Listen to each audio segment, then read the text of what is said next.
The Imaginary Friend. We had just moved into our first house, my adoring husband, our cute little daughter Emma, and I. It was in a lovely neighborhood, and I couldn't be happier. Life seemed perfect. My husband had recently received a nice promotion at work, allowing me to become a full-time stay-at-home mom. We both agreed it was the best decision for raising our precious Emma.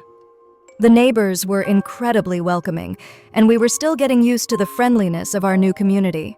I loved taking Emma on walks around the neighborhood. At just 4 years old, she was extremely shy. Every time one of the neighbors greeted us, Emma would hide behind me. I tried arranging playdates with the other kids, but Emma disliked them. I hoped she would warm up to other children before starting school. I didn't want her to struggle or feel lonely. One day, Emma told me she had made a new friend. I was ecstatic. Despite all my efforts to help her find a friend, this was the first success. I was curious about which neighborhood child she had befriended. "Iris," she said.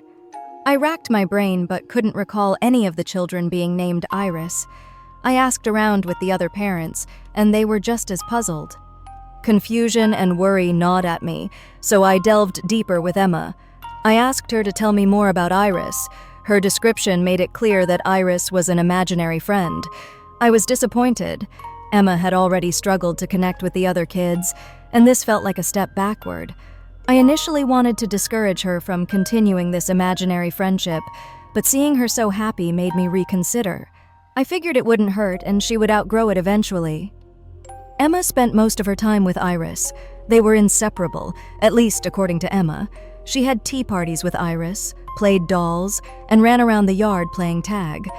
I began to worry because Emma seemed too attached to Iris. Everything revolved around Iris when I needed Emma to do something.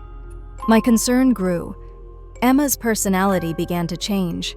She became defiant, blamed mischievous acts on Iris, and even started using words she shouldn't have known. This wasn't just an imaginary friend influencing her. Something was seriously wrong. One day, after a particularly trying incident, I had enough. Emma had broken several items in the house, and as usual, she blamed Iris. I sat her down. "Emma, you can no longer be friends with Iris," I said firmly. "But Mommy, Iris is my friend," she protested, tears welling up in her eyes. "I know, sweetheart, but you have to let her go. This isn't good for you." Reluctantly, Emma tearfully told Iris they could no longer be friends. I felt a surge of relief, like a heavy weight had been lifted. I hoped this would help Emma reconnect with the real children in the neighborhood. As I looked out the window, feeling hopeful, I noticed something strange. The houses in the neighborhood began to fade away. Panic surged as the fading reached our house. The walls, the furniture, everything started to disappear. The most terrifying moment came when I saw Emma fading away. "Mommy, we made Iris mad," she said, her voice barely audible as she vanished. I looked at my own hands, seeing them become transparent.